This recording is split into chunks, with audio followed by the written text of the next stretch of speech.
Hello everyone, my name is Abhishek Gupta and I welcome you all on this target 50 series, जहां पे हम लोग आरबीडब्ल्यूएम component के जो मोस्ट इंपॉर्टेंट टॉपिक्स हैं उनको डिस्कस करने की कोशिश कर रहे हैं सो दैट आप लोग एटलीस्ट अपने 50 मार्क्स इंश्योर कर पाएँ इन दिस आरबीडब्ल्यूएम कंपोनेंट भी। अब इस सीरीज़ के अंदर हम लोग जब भी सेशन कंडक्ट करते हैं तो सबसे पहले हम लोग यहाँ पे एक टॉपिक डिस्कस कर लेते हैं। आफ्टर डिस्कसिंग द टॉपिक हम लोग जो है उस सेशन को समराइज करते हैं with the help of infographic, और लास्ट में हम लोग जो है एमसीक्यूज भी डिस्कस करते हैं based on that particular topic पे। अब आज की सेशन के अंदर हम लोग बात करने वाले हैं होम लोन्स के बारे में गाइस, ठीक है। But before moving ahead I just want to let you know guys कि भाई previous year questions, most important topics और मोस्ट इंपॉर्टेंट एमसीक्यूज, ये तीनों ही फैक्टर्स बहुत ही प्रोमिनेंट रोल प्ले करते हैं किसी भी एग्जाम को क्वालिफाई करने में। तो दोस्तों, अगर आप लोगों का भी यही कंसर्न है रिगार्डिंग योर जेआईबी एग्जाम, तो आप लोगों की स्क्रीन के ऊपर अभी जो डॉक्यूमेंट आप लोगों को दिख रहा है, इस डॉक्यूमेंट का लिंक आप लोगों को इस वीडियो के डिस्क्रिप्शन में देखने के लिए मिल जाएगा, जहां से आप लोग previous year questions, most important topics और मोस्ट इंपॉर्टेंट एमसीक्यूज को एक्सेस कर पाएंगे, और वो भी बिल्कुल फ्री ऑफ कॉस्ट भी। आफ्टर दैट अब हम लोग आते हैं आज के सेशन के ऊपर। तो देखिए, आज के सेशन में हम लोग बात करने वाले हैं होम लोन्स के बारे में भी। अब हम लोग ये जानते हैं कि इंडिया के अंदर हम लोगों को एक कॉम्पिटिटिव एनवायरनमेंट देखने के लिए मिलता है with respect to banking guys, ठीक है। तो अब इसी बात को ध्यान में रखते हुए जो बैंक्स हैं उनके द्वारा किसी भी तरह की रिस्ट्रिक्शन नहीं रखी गई है on the number of houses owned by an individual with respect to the home loan. मतलब अगर राम के नाम पे एक रेजिडेंशियल प्रॉपर्टी है, एक और रेजिडेंशियल प्रॉपर्टी वो बनाना चाहता है, तो उसके लिए उसको होम लोन दिया जा सकता है। ऐसा नहीं है कि अगर एक रेजिडेंशियल प्रॉपर्टी तो दूसरी रेजिडेंशियल प्रॉपर्टी के लिए होम लोन नहीं दिया जाएगा, ऐसी कोई भी रिस्ट्रिक्शन यहाँ पे नहीं है। बस हाँ, रिक्वायरमेंट क्या है कि कमर्शियल पर्पज के लिए जो है उस प्रॉपर्टी का यूज नहीं होना चाहिए गाइस, ठीक है। आफ्टर दैट अगर हम लोग कुछ फीचर्स की बात करें, कुछ बेसिक फीचर्स को समझें, तो जब भी होम लोन दिया जाएगा तो वहाँ पे जो बैंक है वो एक अप्रूव्ड वैल्यूअर की हेल्प से उस प्रॉपर्टी की वैल्यूएशन करवाएगा भी, जिस प्रॉपर्टी के लिए जो होम लोन है वो दिया जा रहा है। आफ्टर दैट जब भी हम लोग देखते हैं कि होम लोन दिया जाता है तो एक इंडिविजुअल कुछ ना कुछ सिक्योरिटी के तौर पे एसेट ज़रूर रखता है बैंक के पास में, सो दैट अगर इंडिविजुअल डिफ़ॉल्ट कर जाए तो जो बैंक है वो उस सिक्योर्ड एसेट के थ्रू अपने अमाउंट को रिकवर कर पाए। अब सिक्योरिटी के तौर पे जो प्रॉपर्टी यहाँ पे जो है वो रखी गई है बैंक के पास में, इस होम लोन को लेने के लिए उस प्रॉपर्टी के टाइटल की जो है वो ऑथेंटिकेशन की जाएगी बैंक के द्वारा। कोई भी लोन नहीं दिया जाएगा उस पर्पज़ के लिए जब हम लोगों को ये देखने के लिए मिलेगा कि जो कंस्ट्रक्शन है वो की जाने वाली है इन द अनऑथराइज्ड कॉलोनीज। जब तक वो अनऑथराइज्ड कॉलोनीज जो है रेगुलराइज नहीं होती हैं, तब तक उस एरिया के अंदर घर बनाने के लिए जो है वो लोन नहीं दिया जाएगा। No loan will be given for the residential property intended to be used commercially by the applicant. मतलब बैंक को ये लग रहा है कि अभी तो बोरोवर बोल रहा है कि भाई मैं रेजिडेंशियल पर्पज़ के लिए जो है वो घर बना रहा हूँ, बट बैंक को ये लग रहा है कि जो बोरोवर है उसकी इंटेंशन सही नहीं है, he will be using it for the commercial purpose. उस केस में भी कोई लोन नहीं दिया जाएगा अभी under the home loan guys. तो ये हम लोगों ने होम लोन की एक बेसिक अंडरस्टैंडिंग डेवलप कर ली। आफ्टर दैट अब हम लोग बात कर लेते हैं regulatory guidelines regarding the housing finance. मतलब किस किस पर्पज़ के लिए जो फाइनेंसिस हैं वो ग्रांट किए जा सकते हैं by the banks under the housing finance भी। तो सबसे पहले अगर एक इंडिविजुअल ने जो है वो लैंड खरीदनी है, ठीक है, acquisition of land for construction on the plot, मतलब एक प्लॉट के ऊपर जो कंस्ट्रक्शन करनी है उस प्लॉट को खरीदने के लिए जो है वो फंड्स ग्रांट किए जा सकते हैं। अगर एक इंडिविजुअल ने परचेज करना है या फिर कंस्ट्रक्शन करनी है ऑफ अ ड्वेलिंग यूनिट पर फैमिली, या फिर रिपेयर करना है डैमेज्ड ड्वेलिंग को, उस पर्पज़ के लिए भी फंड्स ग्रांट किए जा सकते हैं। एक इंडिविजुअल ने जो है वो बाय या फिर कंस्ट्रक्ट करना है second house in the same और अदर टाउन और village for the purpose of self occupation to a person who already owns a house in the town और विलेज वेयर ही रिजाइड। मतलब एक individual जो है वो दिल्ली में रह रहा है, दिल्ली में उसकी जो है अपनी खुद की एक रेजिडेंशियल प्रॉपर्टी है, दिल्ली में ही वो दूसरी रेजिडेंशियल प्रॉपर्टी जो है बनाना चाहता है या फिर बाय करना चाहता है अभी, ठीक है। तो उस पर्पज़ के लिए भी जो है वो फाइनेंसिस ग्रांट किए जा सकते हैं। Next is purchase of a house to let it out on a rental basis on the account of his posting outside the headquarter.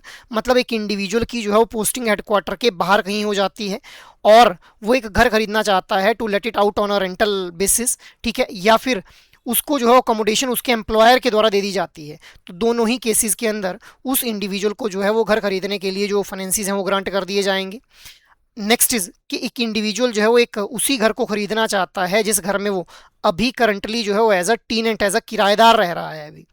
After that bank जो है वो दैट में also grant the housing loan two bodies, ये तो हो गई individuals की बात। तो बॉडीज को भी जो है वो हाउसिंग लोन के अंतर्गत जो फाइनेंसिस हैं वो ग्रांट किए जा सकते हैं for construction meant for improving the condition in slum area.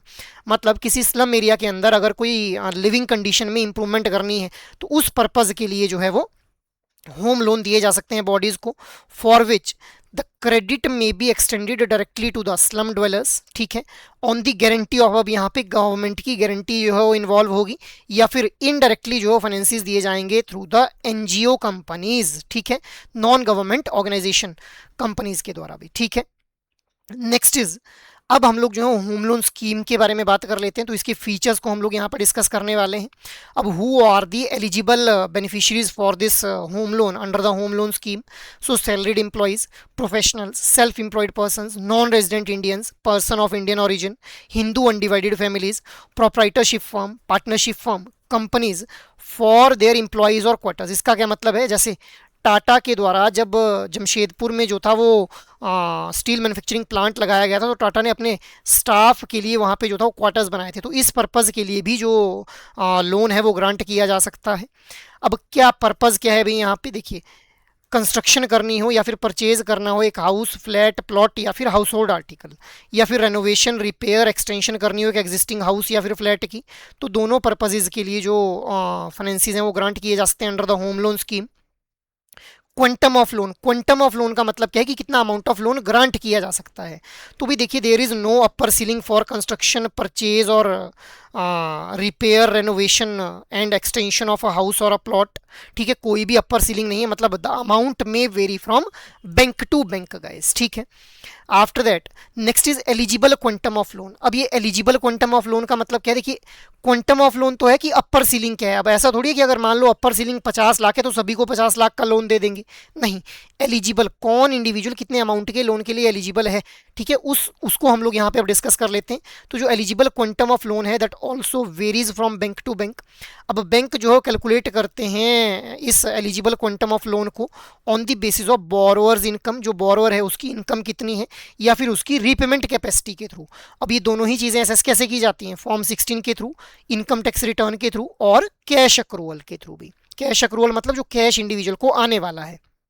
अब जनरली हम लोग ये देखते हैं कि जो इंडिविजुअल हैं उनके केस में जो बैंक्स हैं वो देखते हैं कि जो इंडिविजुअल हैं उनकी जो नेट टेक होम सैलरी है, मतलब सारे एक्सपेंसेस करने के बाद including the EMI of the proposed loan, मतलब जिस लोन के लिए इंडिविजुअल ने अप्लाई किया है उसकी ईएमआई को भी यहाँ पे कंसिडर करेंगे।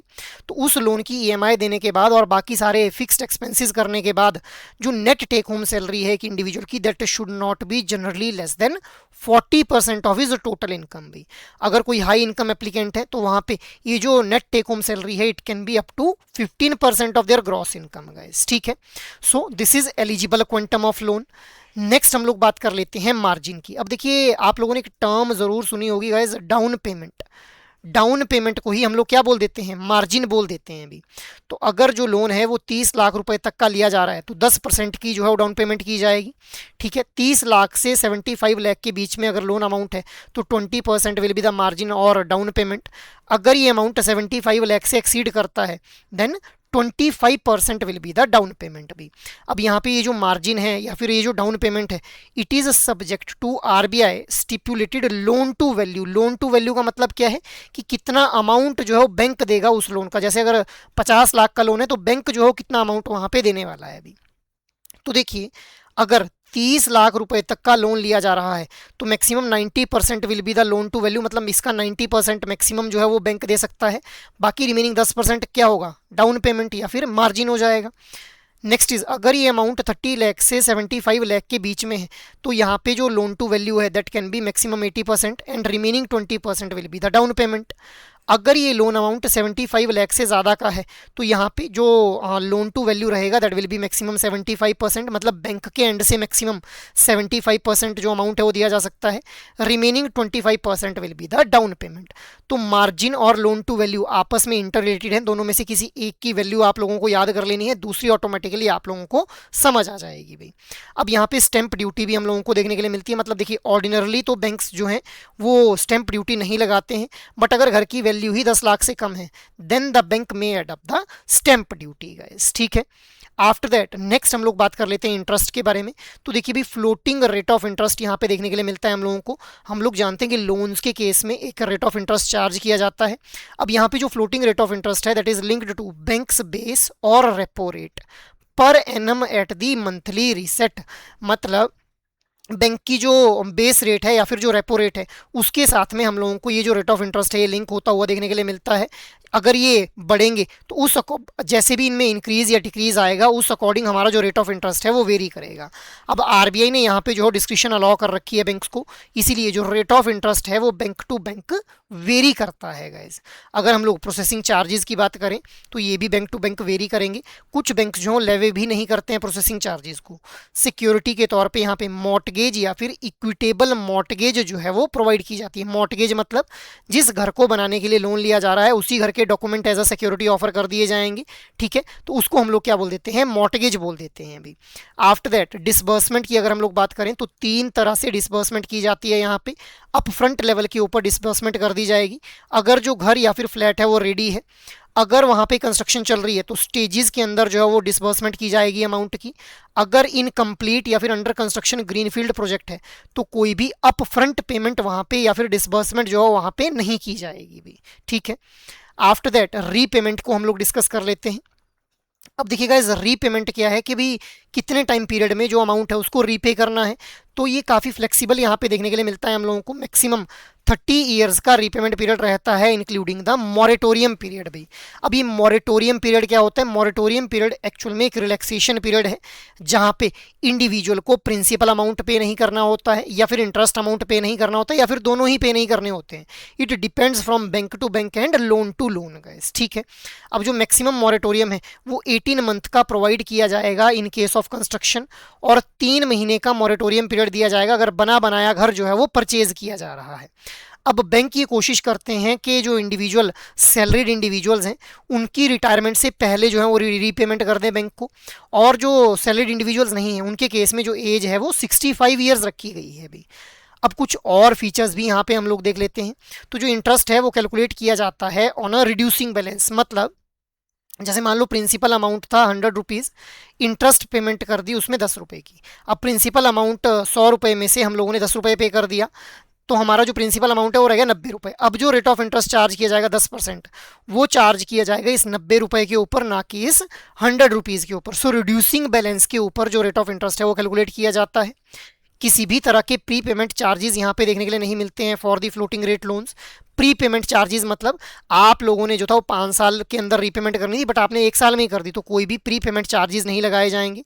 Repayment is allowed up to 70 years in some cases, वैसे तो 65 ईयर्स है बट कुछ केसेस के अंदर इसको 70 ईयर्स तक एक्सटेंड कर दिया जाता है। अब जो यहाँ पे रीपेमेंट है वो उसके लिए यहाँ पे फ्लेक्सिबल ईएमआई के ऑप्शंस भी प्रोवाइड किए जाते हैं। स्टेप अप और स्टेप डाउन ईएमआई रहती है। ईएमआई क्या है, इक्विटेड मंथली इंस्टॉलमेंट। स्टेप अप मतलब वो इंक्रीज भी हो सकती है और कम भी हो सकती है अभी। अब यहाँ पे हम लोग जो combine income of close relatives को भी कंसिडर कर लेते हैं अगर एक इंडिविजुअल हायर अमाउंट का जो है वो लोन लेना चाहता है अभी। जैसे मान लो एक इंडिविजुअल चाहता है कि उसको जो है वो अप टू 75 लाख रुपीज़ या फिर 76 लाख रुपीज़ का वो लोन लेना है तो उसके जो क्लोज रिलेटिव्स हैं उसकी उनकी इनकम को भी कंसिडर किया जा सकता है for the eligibility of higher loan amount guys, ठीक है। नेक्स्ट इज यहाँ पे टैक्स डिडक्शन जो है अलाउ की जाती है on the interest and repaid instalment. तो टैक्स की डिडक्शन भी क्लेम की जा सकती है जो भी आप लोग यहाँ पे जो है वो इंटरेस्ट की पेमेंट करेंगे और इंस्टॉलमेंट्स पे करेंगे भी, ठीक है। तो ये हम लोगों ने होम लोन स्कीम के फीचर्स को यहाँ पे डिस्कस कर लिया। आफ्टर दैट अब हम लोग जो इस सेशन को समराइज कर लेते हैं। तो देखिए हम लोगों ने सबसे पहले बात की होम लोन्स के बारे में। हम लोगों ने जो है वो होम लोन्स की रेगुलेटरी गाइडलाइंस के बारे में डिस्कशन किया, बेसिक कंडीशंस को हम लोगों ने समझा, एलिजिबिलिटी और पर्पस के बारे में हम लोगों ने बात की, लोन अमाउंट और असेसमेंट के बारे में हम लोगों ने डिस्कशन किया, मार्जिन, लोन टू वैल्यू और चार्जेस को हम लोगों ने डिस्कस कर लिया और लोन के कुछ फीचर्स को भी यहाँ पे हम लोगों ने डिस्कस किया अभी। सो ये हम लोगों ने होम लोन को यहाँ पे जो है वो डिस्कस कर लिया guys. After that, now there is a question in front of you with reference to the regulatory guidance on home loan. Consider the following statements. अब यहाँ पे आप लोगों को करेक्ट स्टेटमेंट बतानी है अभी। There is no restriction on the number of houses owned by an individual. बिल्कुल सही बात है, पहली स्टेटमेंट सही हो जाती है। अगर पहली सही है तो ऑप्शन बी यहाँ पे जो है वो एलिमिनेट हो गया गाइस। और residential property intended for commercial use may be financed if the borrower has good repayment capacity, this statement is absolutely incorrect guys, जिस वजह से ये स्टेटमेंट गलत हो जाती है अभी। तो सेकंड स्टेटमेंट अगर गलत हो गई, ऑप्शन बी और ऑप्शन डी एलिमिनेट हो गए। बैंक फाइनेंस में be granted for acquisition of land for construction on the plot, तो ये स्टेटमेंट बिल्कुल सही है। तो इस अकॉर्डिंग हमारा ऑप्शन सी यहाँ पे बिल्कुल सही बन जाता है। So the right answer will be option number C only भी। आफ्टर दैट नेक्स्ट क्वेश्चन है आप लोगों के सामने, with reference to the margin, loan to value and repayment feature of home loan, consider the following statements। अब पहली statement क्या बोल रही है कि मार्जिन में be 10% up to 30 lakh, 20% above 30 lakh and up to 75 lakh and 25% above 75 lakh. RBI's loan to value norms allow maximum loan to value of 90% up to 30 lakh, 80% up to 30 lakh and up to 75 lakh and 75% above 75 lakh भी। Third statement क्या बोल रही है कि जो prepayment charges हैं those are generally applicable on floating rate home loan. So which of the above statements are correct here? Your options are 1 and 3 only, 2 only, 3 only, 1 and 2 only. So the right answer here will be option number D, that is 1 and 2 only.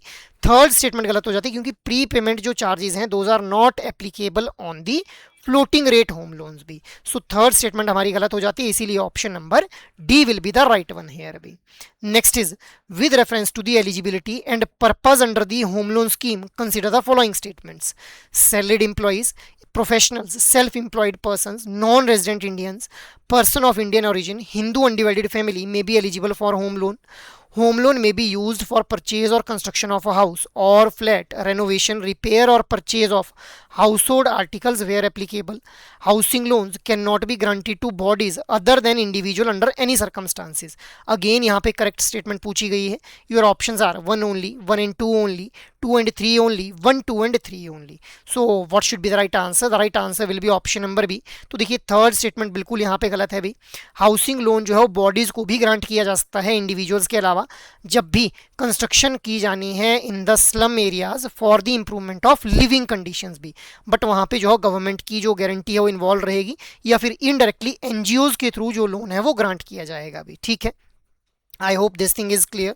So third statement गलत होने की वजह से हमारा यहाँ पे option number B जो सही हो जाता है गाइस। तो ये हम लोगों ने होम लोन के बारे में बात कर ली। इसके अलावा अगर आप लोग चाहते हैं कि आप लोगों को जो है वो जेआईबी एग्जाम की प्रिपरेशन करनी है तो आप लोग गाइस जो है वो एडुटेप की हेल्प अगर चाहते हैं किसी भी तरह से तो आप लोग जो है वो एडुटेप की वेबसाइट को विजिट कर सकते हैं। एडुटेप की वेबसाइट को विजिट करते ही यहाँ पे आप लोगों को जो है कोर्सेज नाम का एक टैब देखने के लिए मिल जाएगा, जहाँ जाते ही जेआईबी कोर्सेज के ऊपर आप लोगों को क्लिक कर लेना है। जैसे ही आप लोग जेआईबी कोर्सेज के ऊपर क्लिक करेंगे तो यहाँ पे अलग अलग तरह के कोर्सेज आप लोगों को देखने के लिए मिल जाएंगे भी, जहाँ पे सबसे पहले आप लोगों को देखने के लिए मिलेगा demo course for 2 days for just ₹1, जिसके थ्रू आप लोगों को मास्टर कोर्स का कंप्लीट एक्सेस जो है हमारे दिया जाएगा। ठीक है, 2 दिनों के लिए, सो दैट आप लोग ये जो है वो इंश्योर कर पाएंगे किस तरह से जो प्रिपरेशन है वो मास्टर कोर्स के थ्रू करवाई जाती है अभी। और अगर आप लोग इस मास्टर कोर्स का कंप्लीट एक्सेस चाहते हैं तो आप लोग यहीं पे स्क्रॉल डाउन करेंगे, आप लोगों को जेआईबी कंप्लीट मास्टर कोर्स देखने के लिए मिलेगा, जहाँ पे चारों कंपोनेंट्स की एक कॉम्प्रिहेंसिव प्रिपरेशन आप लोगों को करवाई जाएगी with the help of concept classes जो कि रिकॉर्डेड फॉर्म में रहने वाली हैं।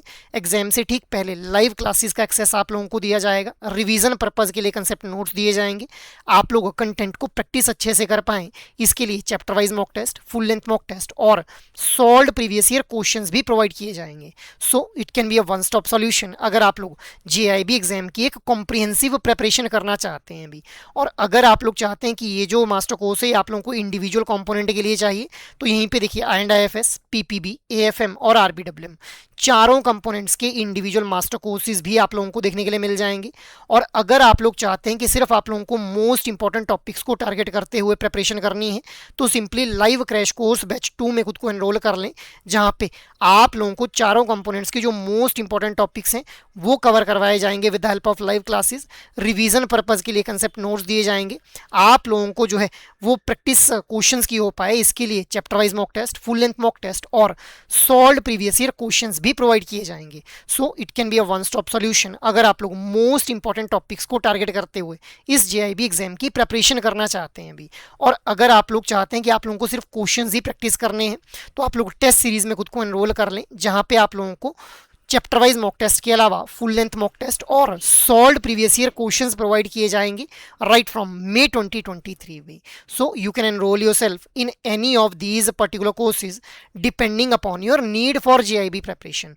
So that is all from my side for this particular session. I hope ये सेशन आप लोगों को अच्छे लग रहे हैं। अगर एक्चुअली में ये सेशन पसंद आ रहे हैं तो इन सेशंस को लाइक, शेयर और सब्सक्राइब कर लें। और अगर आप लोगों की कोई भी क्वेरी हो तो आप लोग मेल ज़रूर करें hello@edutap.co.in के ऊपर। जय हिंद।